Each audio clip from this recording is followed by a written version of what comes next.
Are you smiling? That's really... Hi baby. So this is my first official YouTube video.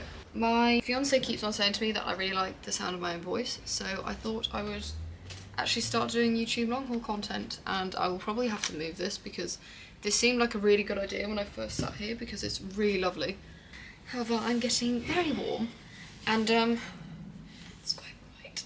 Yeah, it's rather bright, so it's probably not the best place to be doing this video. Hey Coops. So I shall introduce everyone. I'm Evie. This is my sprinter, Coops. His name's Cooper Cronk, officially. Are you smiling? And he is a sprinter, so he's a Springer Spaniel crossed with a German Shorthair Pointer.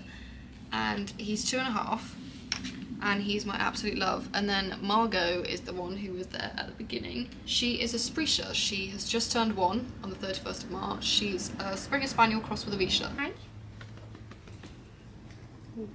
This is Margot. They are my absolute loves of my life, and then my fiance is currently at work, so I can't introduce him. I think I'm going to move because I'm starting to overheat very quickly. When I overheat, I pass out, so should we move back into the living room? Yeah? Come on, let's go. No, wrong way. Okay, I've changed into the living room now because I think it was too bright outside and I was overheating. This is my first YouTube video. In case you don't know me, my name's Evie. I do TikTok and I do Instagram, and I've recently been told by quite a lot of people that they'd really like it if I made a YouTube. Oh, yep. And his motto is, if I fit, I sit. Cool. Hello. You can't really sit on my lap at the moment, buddy. Hmm? Can you move? Hang on.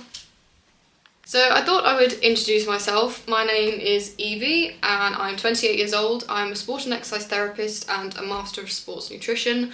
However, I have had to take a bit of a break from doing that because unfortunately I have a chronic illness called dysautonomia.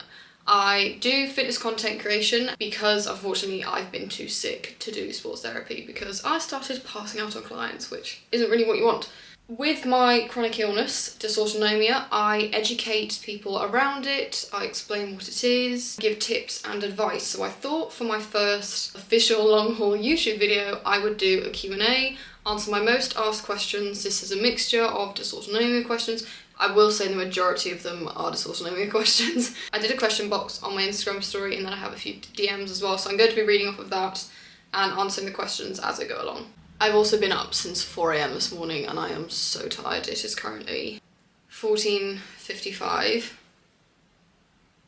and I'm so tired. I do have the questions here, however the first one I'm going to answer is how was I diagnosed? My diagnosis story is a bit different from most in terms of we hypothesise I've had this since I was a child. I had loads of quirks that we just didn't realise were dysautonomia. And then in 2021, I actually had a blood clot in my lung, also known as a pulmonary embolism. Upon finding this, we realised I still had other symptoms that we didn't know what was going on. So upon further tests from the GP, I was referred to cardiology, and then this was when POTS was first mentioned, and so was VVS. So just a disclaimer, I'm currently going through investigations for MCAS. It is massively affecting my symptoms and I'm having a bit of a flare right now, so just bear with. Oh, and another disclaimer, I am not a doctor, I am not a medical professional, I cannot diagnose you. I can give you advice, I can give you tips, however, again, I cannot say whether you have POTS or not. You need to be referred for a GP, your doctor, or a cardiologist. And then I got referred to cardiology, did a load of ECGs, I did 24-hour heart tape, ultrasound, table tilt test, and exercise tolerance test. They first diagnosed me with vasovagal syncope. Well, he tried diagnosing me with instability, even though I was fainting, so it's syncope. Syncope is a fancy word for fainting. But honestly, he was the most intolerable cardiologist I have ever met in my life. He was gaslighting to high heaven. He said to me, upon first meeting me, "Are you taking anything recreationally?" No. And then he said, "I've just never seen a woman that lean." Huh? What? Like, yeah, I work out, but huh? So that immediately I was like, I'm annoyed. And then when I told him that I'd unfortunately had to leave my job as a sport and exercise therapist, he was like, oh, so it's not really affecting your life then? Well, yes it is.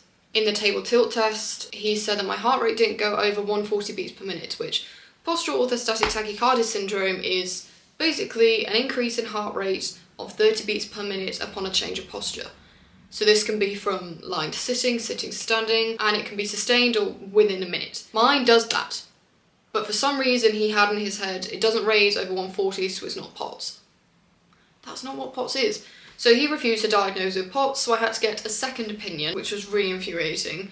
And he agreed with me and said, yeah, that's not the diagnostic criteria. What on earth is he on about? So I thought, thank God.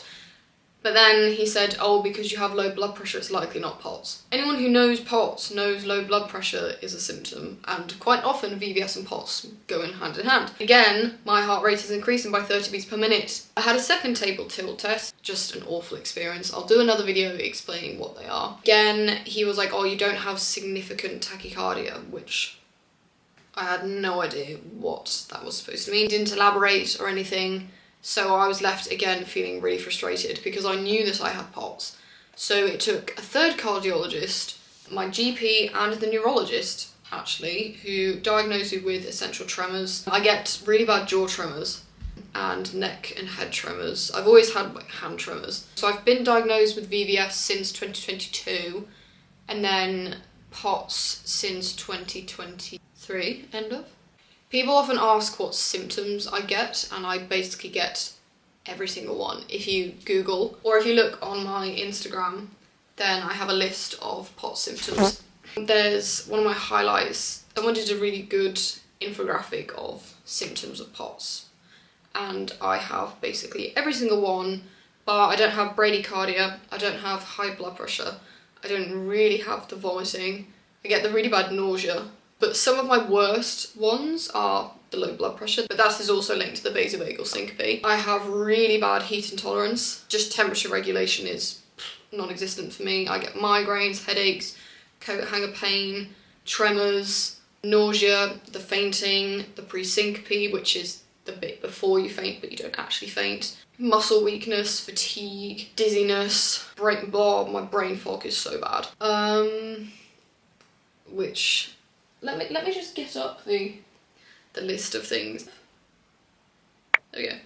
Abdominal pain, anxiety, blood pooling, chest pain, coat hanger pain, brain fog, cold extremities, cold intolerance, constipation, diarrhea, dizziness, lightheadedness. I don't have exercise intolerance, but my own tolerance has declined. So that one's always a bit funny. Fatigue, flushing, headaches, heat intolerance, hyperhidrosis, which is increased sweating, low blood pressure, migraines, muscle weakness, nausea, orthostatic intolerance, heart palpitations, tingling and prickling, shortness of breath, sleep dysfunction, syncope and pre-syncope, tachycardia, temperature dysregulation, shaking or tremors, urinary frequency, light sensitivity, sound sensitivity, blurred vision. Don't really have the vomiting, but I do have the nausea. Those are pretty much the symptoms I have. Oh, and I get cyanosis in my lips, which is low SATs. Those are my symptoms. Linking to that, people often ask if I'm on medication. Yes, I'm on medication. I'm on midodrine, however you want to say it. I take 2.5 milligrams, but I think they need to up it to 5 milligrams because it's not really doing a lot. I was on fludrocortisone, but it did naffle, so they changed it. They wanted to put me on propranolol. However, my resting heart rate's between 48 and 52. It's very low, and it needs to be a minimum of 75, so it would put me into bradycardia, so it'd be counterintuitive, so I can't be on beta blockers. I don't know if it's specifically that one I can't be on, but I think it's in general I can't be on beta blockers. Also increased salt, so we need 8 to 10 grams per day of salt, and I will always have one of these. Before I do anything in the morning, I will have one of these to make sure I'm prepared for the day and I'm hydrated. This holds 1.2 litres. We need like 4 to 6 litres, us Dysautonomies. Okay, so I'm actually going to read off of the questions now. So first one is how to manage working out better with POTS. So this is actually a really good one to answer in general. I take a few precautions. Again, before the gym, every single day I will drink a full one of these to make sure I'm hydrated enough. And then with me to the gym, I actually have my bag here. I take a few things. So I always make sure to have my shaker, and then I have my emergency snacks bag. I take electrolytes with me. These taste so good. I love these. So I now have fexofenadine for the suspected MCAS, and then I have extra strips of these, which are salt and vinegar rice cakes. I will make sure to wear loads of layers. So this bra is probably actually more than I'd usually wear. I'll show it to you now. It's from Define. So this bra looks like this. And it's high neck, but then it has the exposed back, which is very nice for back days and also when I'm feeling like I'm going to pass out. It's nice and airy. I also have salt shoes. These again are my absolute lifesaver. Honestly, don't go anywhere without them. Hey Bobby, my neck fan. I get these from Amazon. I could probably do another one. This one's kind of dying on me. And then I also have a portable fan. I also have a medical tag on my watch. But I need to get one on a necklace because I don't think anyone would actually look at this realistically. So I think I need a bracelet and probably a medical necklace for when I have my faints. Next question, tips for keeping fitness motivation without a gym family. I would say for this one, this is going to sound so like, be your own motivator. Set goals that you want to achieve. This can be daily goals, weekly goals, monthly goals, yearly goals, such as you want to do 2,000 steps today. I'll do a general one. So say if you want to do 10,000 steps a day, that's a daily goal. If you want to gym 4 to 5 times a week, that's a weekly goal. If you want to lose, for example, 6 kilos in 12 weeks, that's a monthly goal. And if you want to run a marathon by the end of 2025, that's a yearly goal. So I find these so helpful with motivation, setting personal goals. For example, one of my personal goals is to achieve 10 pull-ups by the end of May. Same with, I want to lose a couple of kilos. I put on quite a lot of fat-free mass. I'm doing kind of like a body recomp at the moment because I don't know if you're aware, but I've been in a boot. I tore the ligaments in my foot and I put on a lot of weight during that time, which was not great. I am getting married. This was my grandma's. I'm getting married in, I can tell you how many days. Bridebook. If you don't have Bridebook, get this app. 127 days. I just can't. Sorry, I get butterflies every single time. Also, progress pictures massively help. Even if you don't feel great, take the pictures because when you can look back at them, you'd think, I did that. To all the people who are like, why are you filming in the gym? I love filming in the gym for being able to look back at when I could hip thrust 120, only just, to then going to 170 and thinking, yes, I've absolutely bossed it. Next one is your dis also worse with your period, or tips for working out when you're more symptomatic? Yes. Holy moly. Period massively flares our symptoms, so I do have to tailor my sessions around that. And if I am more symptomatic, I'll avoid certain things, so I won't do like heavy RDLs. For RDLs, I can't do barbell anymore at all. I have to just do Smith machine or dumbbell. I can't do certain bent over things at all anymore. I'll avoid doing anything overhead that's heavy because again that drops my blood pressure. If I'm particularly symptomatic, I'll either do core, I'll do a nice kind of Pilates session, or cardio of some form, probably likely an incline walk on the treadmill. So I get my body moving, but I don't really kind of put myself under loads of stress. Do you get blood pooling in your legs? Yes. That's such a horrible feeling. I hate the blood pooling. Do you have dizziness, tinnitus, or migraines with an aura? Thank you, hope you feel better. Thank you. The dizziness, yes. Tinnitus, not really. I mean, I get the ringing in my ears before I faint, but I don't have the tinnitus. And migraines, oh, yeah. The aura, probably.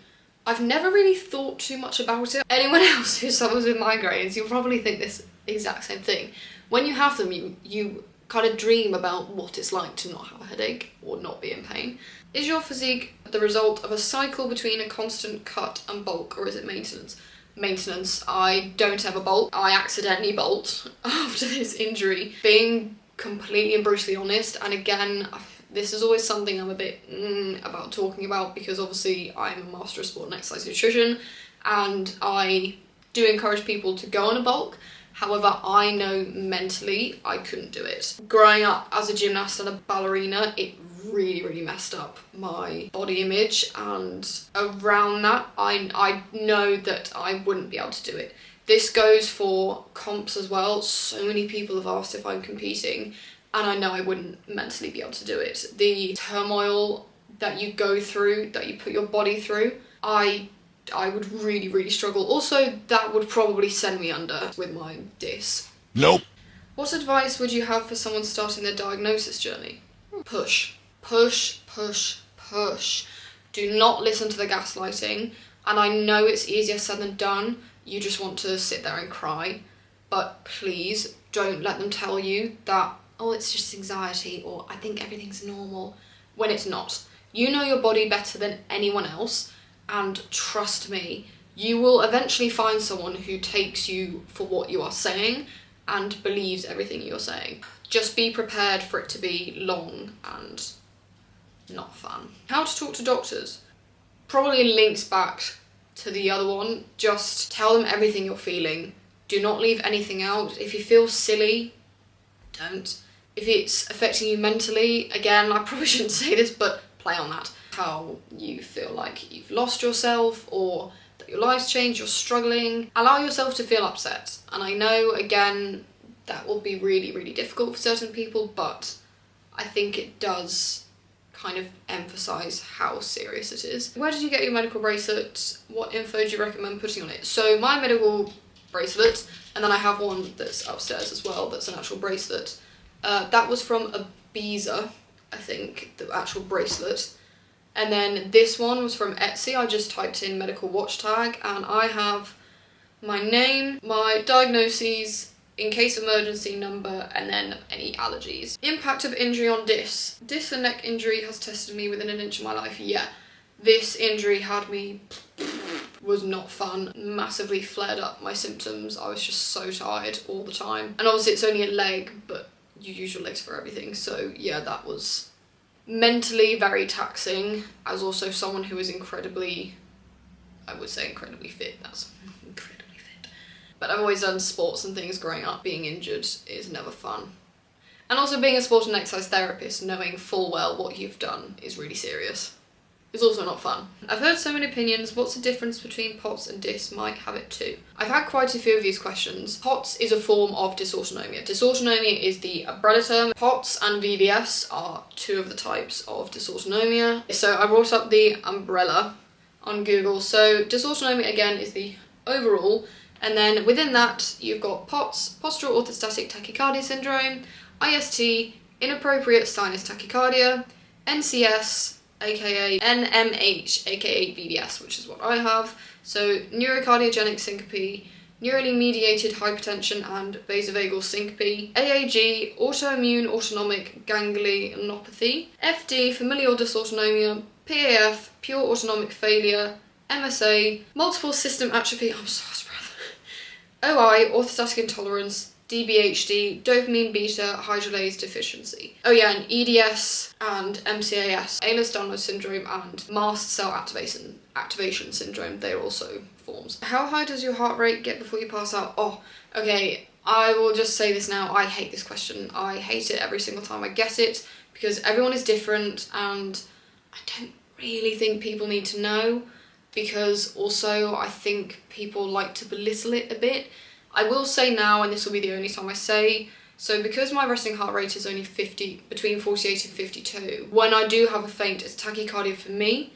However, it's nowhere near as high as some other people's. My faints can vary from high 90s to 140s. It's quite a big range. And then on the backhand of that, I will have someone in my ear going, well, my heart goes to 180, mine goes to 200. And it kind of gives off the sick Olympics, which I hate. It's always a question that leaves me feeling a little bit icky. Sorry. I don't like that question. Do others act like you're exaggerating your symptoms? Not really, actually. I've never really had people thinking I'm exaggerating. Yeah, I've never really had it where people have accused me of that. People have accused me of faking it for the camera, which again, if you knew how many times I've fainted, I think I've caught like 7 on camera now, and I've fainted more than 50 times, so probably way more than that actually. That's probably way way underestimated, but yeah. Workout tips for improving POTS symptoms. So you want to really work on your cardiovascular fitness, and this is also why I'm doing my PT course. I'm like halfway through now, and then I can start helping you guys. So I do plan on properly doing a series about this once I'm qualified. I'm a bit funny about properly giving advice out before I'm qualified, because obviously with me being a sport and exercise therapist, this is within my scope of practice to a degree. But I would, yeah, emphasise on working on your cardiovascular fitness to strengthen your heart and your lungs, such as walking, cycling, rowing, swimming, anything like that. And also working on exercises where you go from sitting to standing. So for example, you could do a dead bug, supine on your back, and then you could go to standing bicep curl. You could do a seated shoulder press, and then a standing lateral raise, isometric squat hold, or a wall sit. Work your way up to a squat where you're going up and down. Take it nice and steady, body weight first. This is to put your body to practice going through the motions of the orthostatic changes and the postural changes. How do I get confident in the gym knowing I might faint? I really hate fainting in public. Yeah, I also hate fainting in public. It's actually really scary. I think because I've now fainted a few times in the gym, it's just one of those things that I know it's going to happen. I find having friends there massively helps. Friends who've seen you faint before and who know what they're doing, or who maybe haven't seen you faint but know they're very much aware. You've maybe shown a video of what it looks like, explain to them what it looks like, just warn them about any signs, any telltales. And if you don't have a friend to go with, try and find maybe a corner that's a bit out of the way, where you can do free weights or just dumbbells and you can sit by yourself. So if you do have a faint, I used to really hide it and hide away in a corner, and if I was about to have a faint, nobody actually knew I had like 6 faints before I had my bad one in front of basically everyone, because I used to just kind of be in a little corner by myself doing hip thrusts where nobody could see, and I'd go on my back with my legs up and they were none the wiser. Have POTS and notice some bras band around the ribs might cause palpitations? Yes. I genuinely have to undo mine and take them off because I just feel like I can't breathe. Do you have any tips for new diagnosed POTS? Be kind. Take it day by day. Each day is completely different. You don't know if you're going to have a good day, a bad day, a brilliant day, a horrible day. Probably my best tip is the hydration one. Keep salt. I have little salt sachets that we've stolen from restaurants that I will just shot when I need them. And it's so easy for me to say because I'm actually the worst hypocrite at this. Don't beat yourself up. Unfortunately, this is our life. We cannot change it, but we can try and make it as best as we can. Be kind to yourself. How did you find out you have this? Certain symptoms by incident. What kind of doctor diagnosed? I found out through my GP. And also there's a girl, is her name Karina? I think, on TikTok, who I first saw her fainting video, and she mentioned the dysautonomia and POTS, and I was like, oh my gosh, I've never heard of dysautonomia. And then I realised I was under investigation for POTS, and I was like, oh, okay, that is dysautonomia. And then I mentioned it to that stupid first cardiologist. He said, you've got dysfunction of the autonomic nervous system. I said, oh, dysautonomia, and he went, no. That's what it is. Cardiologist, neurologist, and my GP diagnosed, but I'm pretty sure it's the cardiologist who has the final say. Do you think you'll ever be 100% normal again? It's something I try to struggle with. No. To be completely honest, especially with this new potential diagnosis of MCAS, I don't think I will ever be normal again. And it's just something that I struggle with mentally every single day. I had a dream of being an elite sports therapist for an elite rugby team, and coming to the realisation that that will never happen is something that I battle with every single day. I constantly feel like a failure and a burden and like I'm letting everyone down. I also wanted to be a paramedic. That will not happen. If anyone else has any tips, that's something I struggle with every day. I'll go through the rest of these quite quickly. Do you wear compression garments while working out? If so, how? No. Well, kind of. I wear leggings that are really tight or shorts that's really tight. Yet to find some compression socks. I have size 3 UK feet. I have very small feet. How do you plan your day, or do you just do whatever your body can tolerate? Probably the latter. I try and plan my days, but if it's a bad day, then I'll have to change that. So for example, if I'm having a bad day, my fiance is so good at spoon theory. If you're new, work on the spoon theory. Say for example, you start the day with 20 spoons. Walking the dogs will maybe cost me 7 spoons. Going to the gym, probably all 20 spoons. Certain things will use up your spoons during the day, and if you have none left, you just need to call it a day. So if I wake up thinking I only have 10 spoons for the day, then my fiance will say to me, right, I'll take the dogs this morning, you go to the gym because I know that you really enjoy it. Or if I want to get outside, I'll say, no, I'll have today as an active rest day, so I'll just take the dogs in the morning. I am quite different in terms of my mornings are better than my evenings, and it's usually the other way around for POTSies. How long did it take you to get your POTS diagnosis? 2.5 years. Because of all the gaslighting, but the whole thing 3 years. Can you describe what it was like dancing with POTS? I'm a dancer struggling with symptoms. So my symptoms were actually manageable whilst I was a dancer, so I used to train like 20 to 25 hours a week, especially when I was at uni. I was dance captain for 3 years, of the jazz team once and the commercial team twice, and my routines were like 4 minutes full out cardio routines, and I was fine with that. I coped really well. And then the pulmonary embolism made my symptoms so much worse.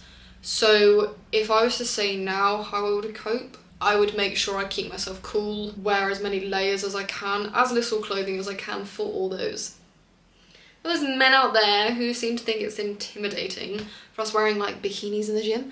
I have major heat intolerance, so unless you want to see me constantly passing out, I will wear what I want. Okay? Cool. And I will wear as little clothing as physically possible so that my body can try and keep cool whilst everyone else is in like ski suits and I'm there sweating. I'd probably say that I take a break whenever I can, sit down whenever I can, drink whenever I can, top up with salt. Those salt chews, again, a game changer. Can you still hear when you faint? I find majority of the time I can still hear what's going on around me.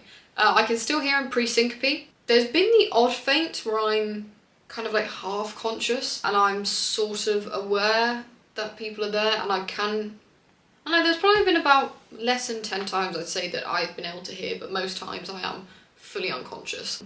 Dribble and all. Cool! Best glute exercises. Oh, this is a fun one. Hip thrusts, RDLs, step-ups, Bulgarian split squats, glute hyperextension, deficit reverse lunges, so you can get your knee lower, glute kickbacks, abduction. Do not rest on abduction. You need to be working your abductors for your pelvic stability, your knee stability, your ankle stability, back.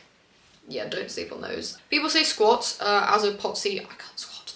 But if you can do arse to grass, then all the power to you. I just can't. How should I be tested for POTS? Can you have high blood pressure with POTS? Yes, you can have high blood pressure with POTS.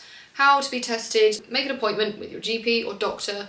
Request for testing. So the main test for POTS is technical tilt test. They might do the exercise tolerance, ECG, blood tests, may do an ultrasound. It's quite rare for them to do one of those.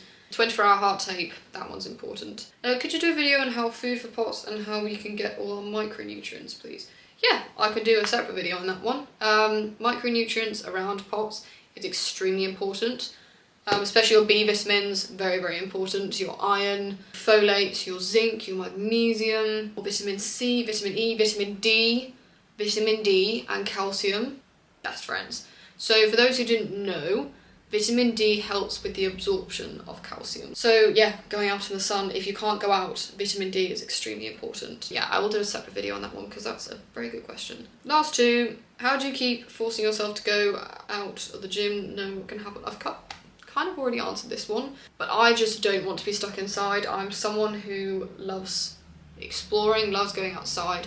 I feel very, very guilty by being inside, and especially with having 2 dogs, that's probably one of my biggest motivators to keep going out and to make sure that this illness does not beat me.